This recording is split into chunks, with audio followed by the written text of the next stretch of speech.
Vamos a empezar con esto. Cualquier cosa que tengan duda me dicen.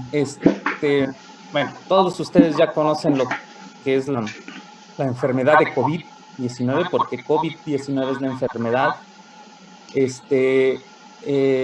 Conocen cada una de las cosas que se han dicho en las noticias, conocen aquellos factores, no sé.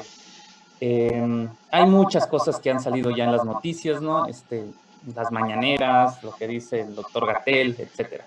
Si llega alguien al grupo, por favor, me pueden decir para aceptarlo. Y bueno, vamos a comenzar con esto, ¿no? Con qué factores hacen que sea más vulnerable una persona ante la actual pandemia, ¿no? De COVID-19. Y bueno, así una breve introducción y al final les voy a explicar el esquemita, que no sé si tuvieron la oportunidad de verlo. Bueno, ¿qué es el SARS-CoV-2, no? Pues todos ustedes saben que en Wuhan, China, en diciembre comenzó un brote de neumonía. Este brote de neumonía comenzó con una, dos, tres personas y se empezó a extender cada vez más y más y más. Para diciembre del 2019, pues la OMS se preocupó y comenzó a ver qué era este brote de neumonía, ¿no? ¿Qué lo causaba? Entonces, en el 2019 ellos dicen que es un nuevo coronavirus. Sí, el coronavirus ya existía y todo, pero era una nueva cepa de coronavirus, los cuales ellos le llaman como 2019 nCoV. ¿Sí? Pero no es hasta que el Comité Internacional de Taxonomía de Virus lo llama SARS-CoV-2. ¿Sí? La enfermedad que causa este virus es la COVID-19. Así lo llama la Organización Mundial de la Salud. ¿Sí? Y bueno, ya ustedes saben cuáles son por medio de qué se transmite este nuevo virus, es a través de gotículas, las cuales podemos emitir al hablar, al respirar también, los cuales pueden durar en el ambiente hasta 3 horas. Sí, es por ello que a veces dicen, es bueno correr con personas, pues no sabemos, ¿no? Porque una persona puede ser asintomática. Y esta persona, al estar corriendo, está emitiendo estas gotículas y las va dejando y las va esparciendo en el ambiente. Entonces, si ustedes pasan por ese lado, entonces, y no traen cubrebocas o algo, pueden respirar o tener aquí las gotículas en las que va el virus y ustedes al momento de tocarse o llevarse las manos a la boca o demás, a la nariz, pueden infectarse, ¿no? Al igual que superficies, etcétera. Y bueno, todo esto ya lo saben. Y bueno, ustedes han visto cómo ha avanzado la pandemia, ¿no? Fíjense cómo para un 30 de enero había tantos casos y para el 11 de marzo ya había 124,101 casos, ¿sí? Esto ocasiona, perdón, no sé si, esto ocasiona que se declare como pandemia para el 11 de marzo, ¿no? Por parte de la Organización Mundial de la Salud. Y bueno, para el 1 de septiembre, o sea, ayer, había 25,327,098 casos confirmados, ¿sí? Y 848,255 muertes. Y bueno, todo esto día con día va avanzando, va cambiando, y bueno, tiene esto muchísimas implicaciones, ¿no? Económicas para todos los gobiernos. Algunas organizaciones han decretado que México va a ser uno de los países mayormente impactados económicamente por la COVID-19. ¿Sí? Entonces, es un problema gravísimo para todos los gobiernos.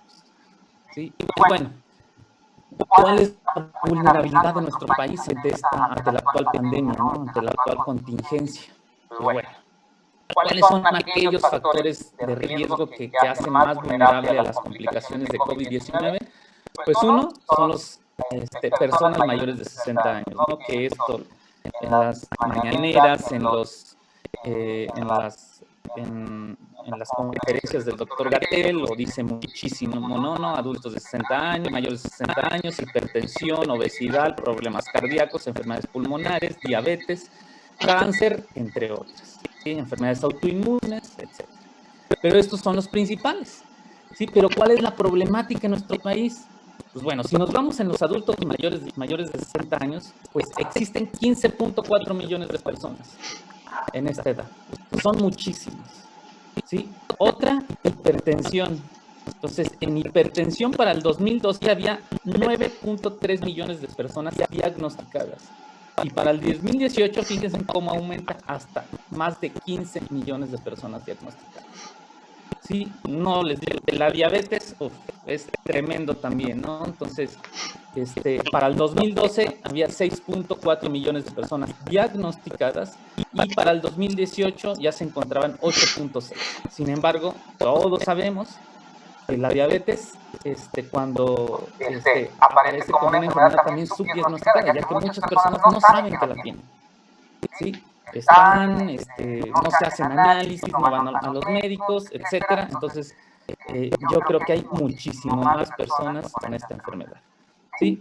Y bueno, dentro de las demás, pues sabemos que la obesidad y el sobrepeso ha aumentado tremendamente en nuestro país a lo largo de los años, ¿no? México es considerado si no es el primero, el segundo país con mayor grado de obesidad y sobrepeso.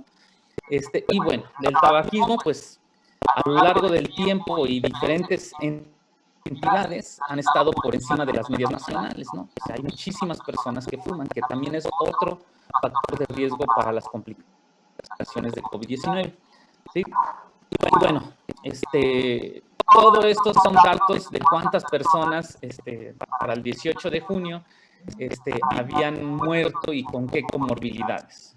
Si ven ahí hipertensión, diabetes, obesidad, tabaquismo, entre otras, ¿no? Y estos casos han estado en aumento. Por lo tanto, es un problema de salud pública importante en nuestro país y en todos los países, ¿no? Pero ustedes están en una carrera de ciencias ambientales, ¿no? Y se han de preguntar, y bueno, todo lo que nos han dicho todos nuestros profesores sobre la contaminación y cómo afecta la salud de las personas, ¿tiene que ver con COVID? Pues bueno, hay ciertos estudios en los cuales se han centrado en la contaminación del aire. Para marzo a mayo, comenzaron a salir ciertas publicaciones de cómo partículas en el ambiente, no sé si han oído hablar ustedes, creo que llegó alguien, Almanaba, cómo ciertos contaminantes que van pegados a estas PMs, que son partículas menores a 2.5 micras o 10 micras, van pegados cierto tipo de contaminantes, que yo creo que les han hablado muchísimo en la carrera sobre ellos, que pueden ser generados por combustiones incompletas. Aquí en San Luis Potosí, por ejemplo, una de las principales fuentes de PMs pues son las ladrilleras, ¿no? Todo el humo que se ve, van muchísimas partículas. Y bueno, en estas PMs, pues cómo han influido ¿no? Hay algunos estudios realizados en Estados Unidos y en Italia, en donde, si se fijan, estas eran las tasas, bueno, cómo se veía la exposición a PMs en Estados Unidos. Este es un mapa de, no recuerdo si por mayo, junio. Entonces, pero si se fijan, todo esto es donde se concentra mayormente la contaminación. Por aquí está Nueva York, ¿no? Entonces, si se fijan, para la parte este de Estados Unidos está muy concentrado la contaminación por partículas suspendidas.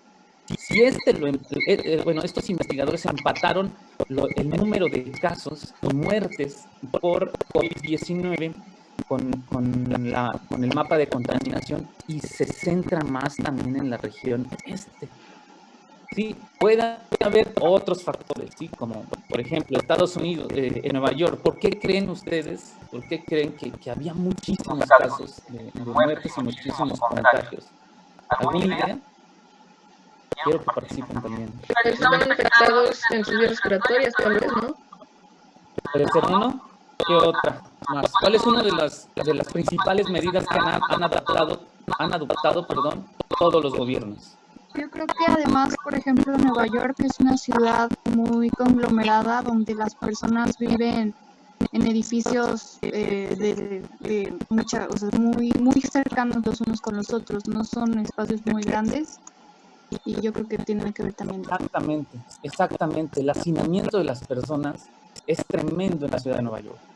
O sea, hay departamentos en los que pueden vivir muchísima gente, ¿no?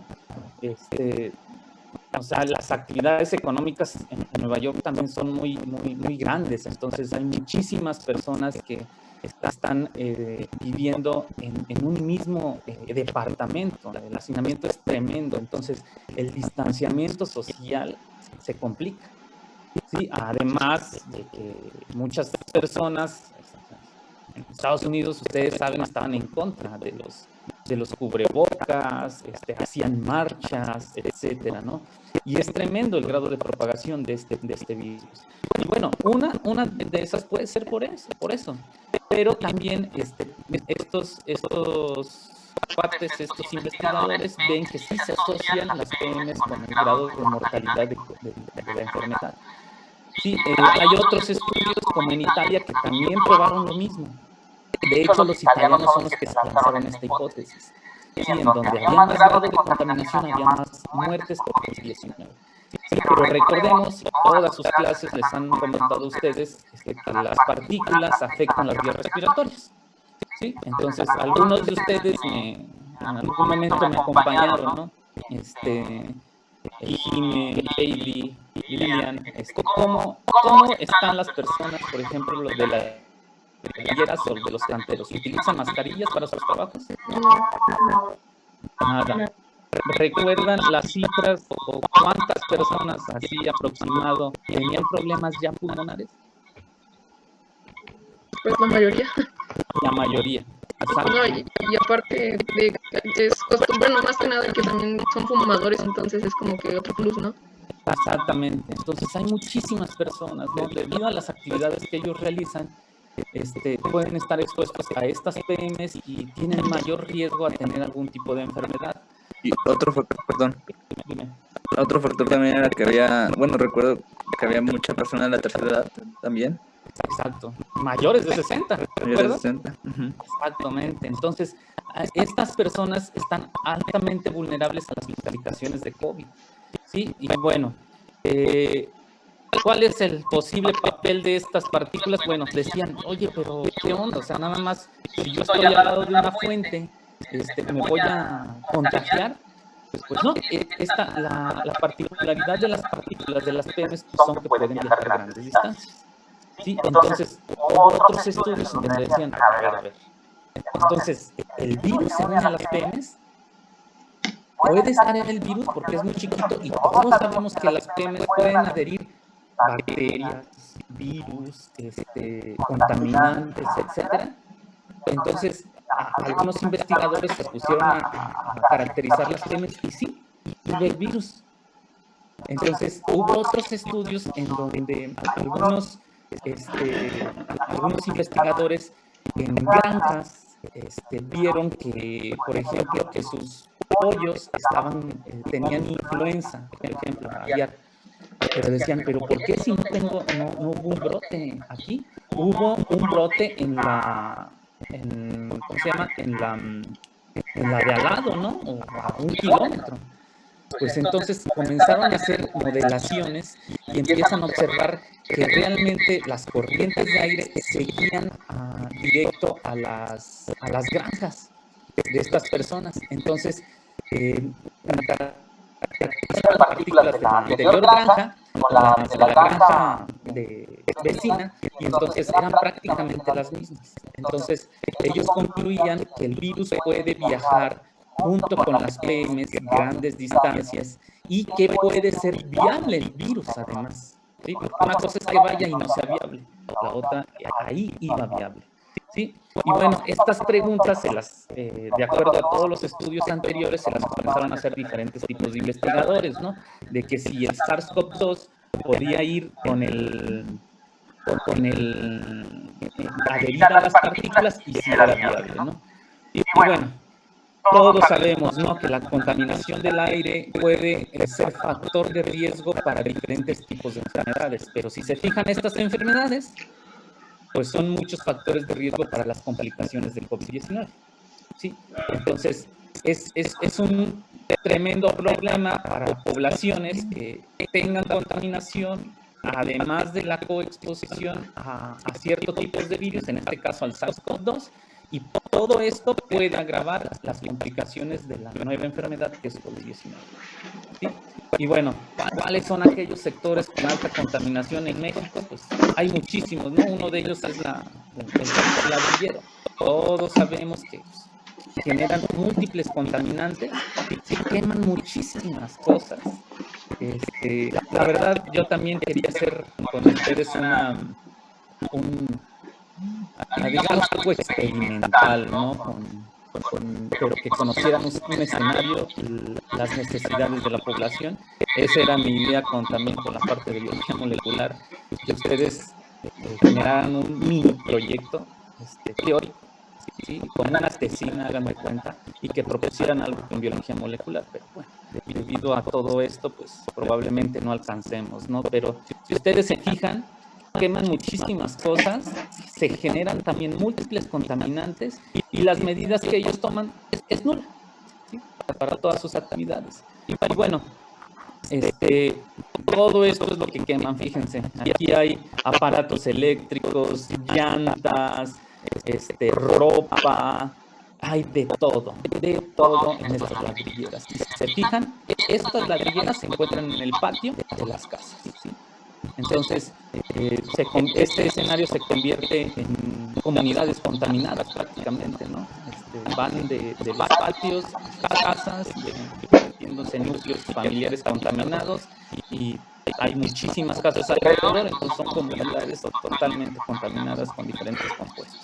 ¿Sí? Y bueno, esto era lo que les decía, ¿no? Del sitio de trabajo pasa al núcleo familiar y después a toda la comunidad.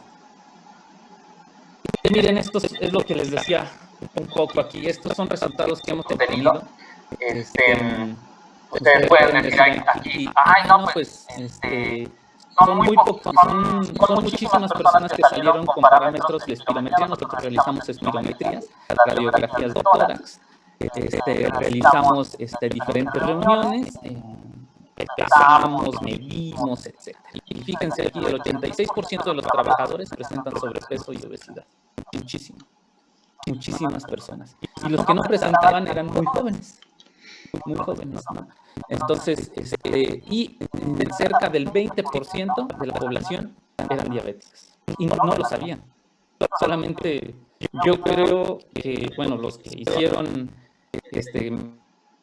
nos acompañaron ahí a realizar cuestionarios, muy pocos los que decían, no, pues yo sí tengo diabetes.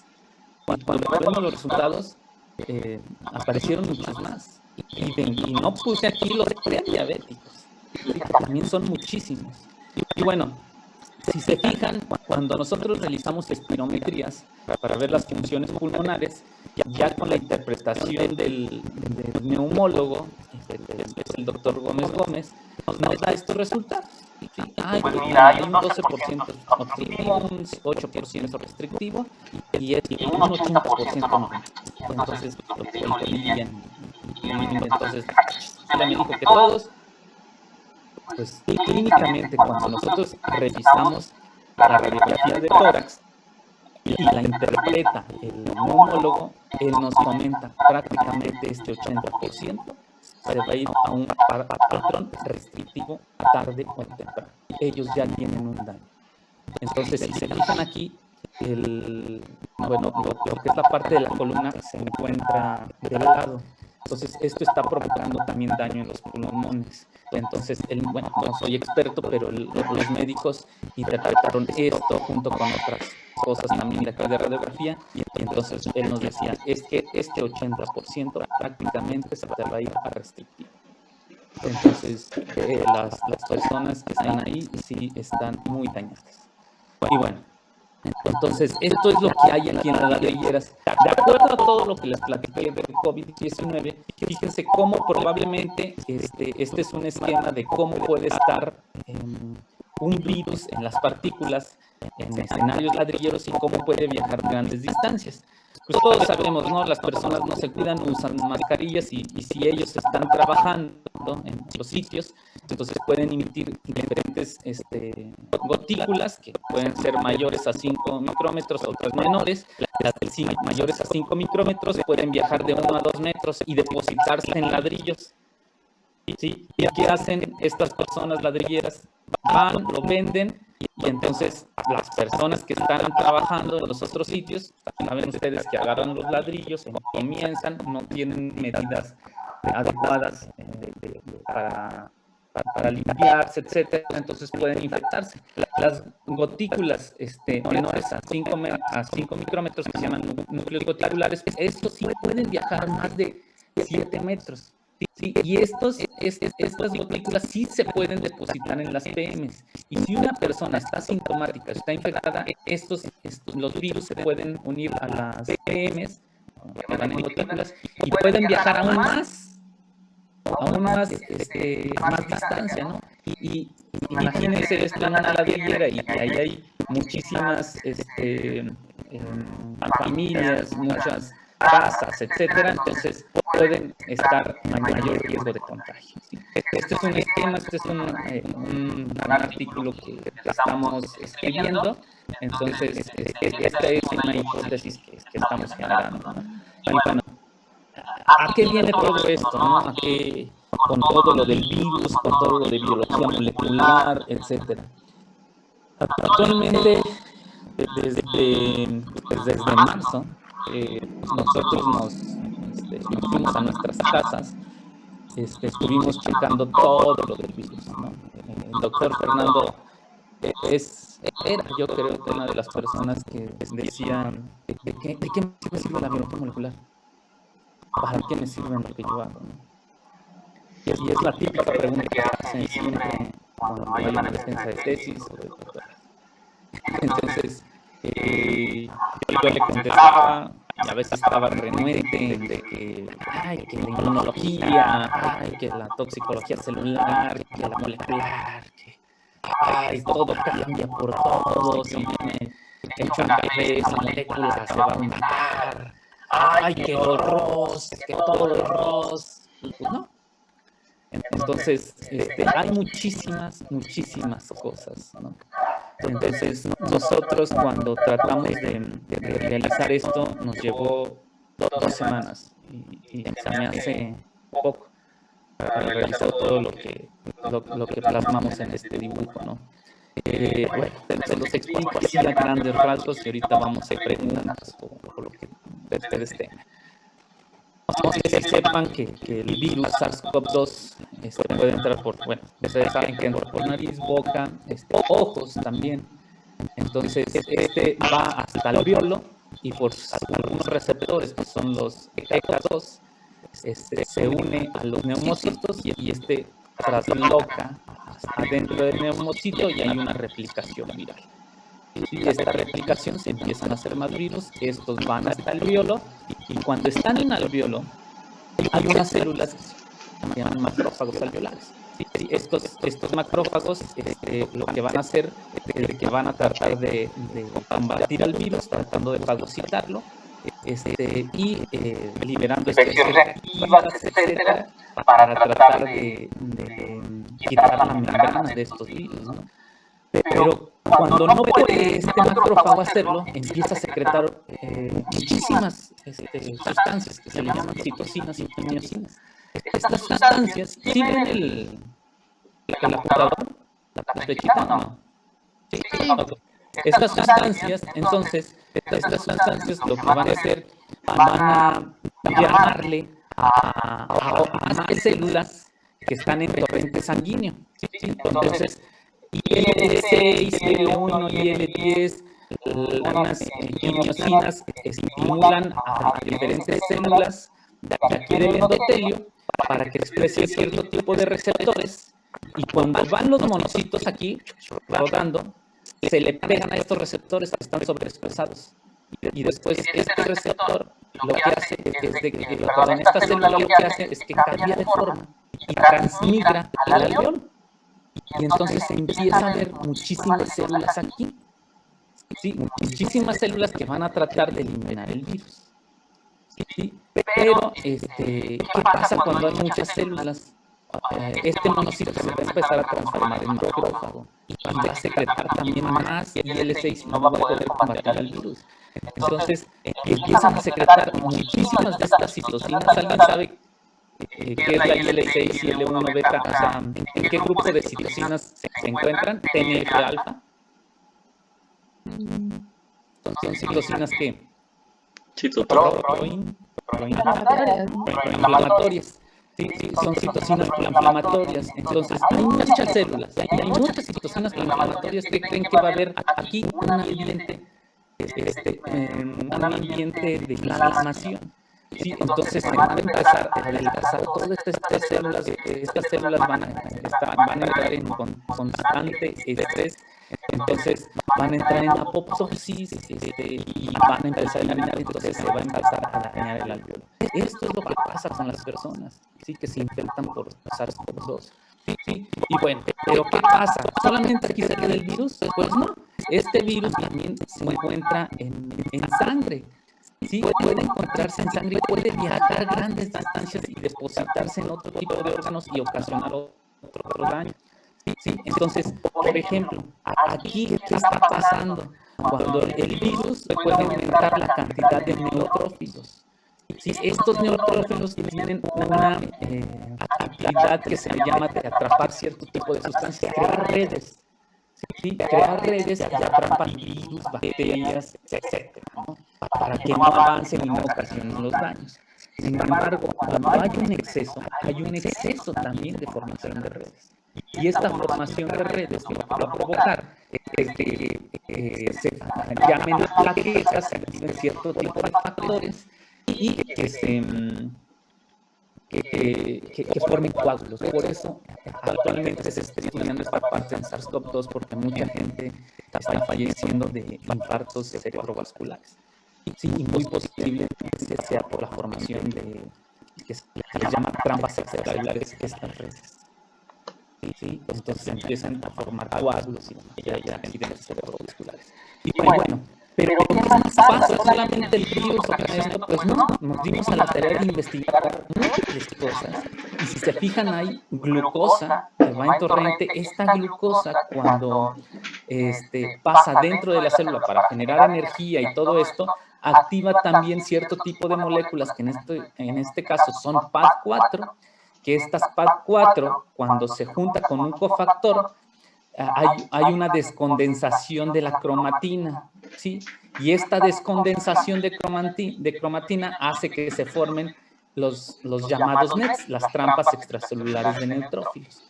¿Sí? Y cuando hay una descondensación, cierto tipo de enzimas se le unen aquí, ¿sí? Como mieloperoxidasas, trampas elastasas, no recuerdo la otra palabra, elastasas, entre otras, ¿sí? Y estas trampas extracelulares salen y ya se forman en el endotelio, y es ahí cuando le llaman a las plaquetas y empiezan a hacer trombos, ¿sí? Esto por parte de glucosa. Hay contaminantes ambientales que ustedes ya les han dicho, ocasionan ROS, son ROS, especies reactivas. Pues sí, pero también ocasionan aumento de citocinas proinflamatorias. Y cuando hay un aumento de citocinas proinflamatorias, por ejemplo, de linfocitos T, estas citocinas proinflamatorias activan la NADPH oxidasa, y esta NADPH oxidasa pues va a aumentar las especies reactivas de oxígeno, ¿sí? Y estas especies reactivas de oxígeno ya se ha visto que activan las PAD4. Y si activan las PAD4, ¿qué creen que se van a formar? NETs, ¿sí? Hay otros virus como el dengue, que también activan las enzimas, hacen que se produzcan más enzimas. Y si hay más activación de MPO, más liberación de MPO y elastasas, se le van a unir a las NETs, ¿sí? También provoca que se activen especies reactivas por la coactivación de otros receptores que se encuentran en las células, ¿no? Entonces, hay PMs 2.5 que también pueden aumentar la generación de calcio para que trasloque intracelularmente, y si hay más calcio, va a actuar como cofactor para PAD4. ¿Sí? Entonces, si se fijan, son múltiples cosas. Actualmente estamos viviendo en una situación preocupante, porque ¿qué viene después en fechas de noviembre, diciembre, enero? Pues viene todo lo que es la temporada de influenza. Y también vimos que la influenza también, por cierto tipo de receptores tipo TOL, pueden activar la generación de TRAPs y demás que pueden aumentar las citocinas proinflamatorias. ¿Sí? Todo esto por activar ciertos genes en el ADN para que se expresen más estas proteínas, que lo vamos a ver más adelante. Y si se fijan, es un escenario muy complicado, ¿no? Y todo esto, la biología molecular nos va a poder predecir si algunas moléculas pueden estar activadas o no. ¿Y para qué nos va a servir saber si están activadas o no? Pues pueden servir como blancos terapéuticos. Actualmente, estas investigaciones se están realizando en todo el mundo para la generación de ciertos tipos de medicamentos. ¿Sí? Entonces, hay muchísimas cosas que se están evaluando ya con la biología molecular para tratar de ver si se expresa o no, está aumentada o no, si le damos este medicamento, ¿qué va a pasar con, me surge, con PAD4 para que no haya complicaciones de la COVID-19, etcétera. Entonces, es un escenario realmente complejo, chavos. Entonces, yo solamente les quería dar esta platiquita solamente para que vieran la gran complejidad, sí, que es la biología molecular, pero la gran ayuda que nos puede dar esta herramienta para la solución de problemas. ¿Sí? Y bueno, no sé si tengan dudas, preguntas. ¿No? Sí, yo tengo una duda. A ver si no nos desconectamos, pero dime. Sí, había leído en la página de Facebook, de hecho, del programa Virus, que la cantidad de virus que te entra influye directamente en la gravedad de la enfermedad que vas a desarrollar, pero ¿esto a qué se debe? O sea, ¿es meramente porque si tienes más virus, produces más de todas estas sustancias y la respuesta es más rápida, o a qué se debe que entre más te entre, más te enfermas? Sí, mira, ese es algo que actualmente se está estudiando. Miren, chavos, si se desconecta, pueden conectarse 5 minutos más. Sí, ahí por favor les encargo. Ahorita les mando nuevamente un link si quieren, o creo que es el mismo. Pero sí, ahorita se está estudiando esto. ¿Y qué puede estar pasando desde esta parte, desde el biólogo? Hay mayor carga viral. Mira, no soy experto en virus, pero hay una palabra que debe de haber cierta cantidad de virus para generar una respuesta, digámoslo así, atenuante por parte del organismo. Si hay una menor carga viral, para no generar esa respuesta exacerbada, el mismo cuerpo lo puede combatir. Sí, se me fue la palabra, no recuerdo, la verdad, pero sí la carga viral sí está influyendo en todo esto. Por ejemplo, hay médicos que se están enfermando muchísimo y llegan a sus casas y su pareja no se está enfermando. ¿Sí? Probablemente porque la carga viral sea menos. Cuando hacemos una PCR, yo les comenté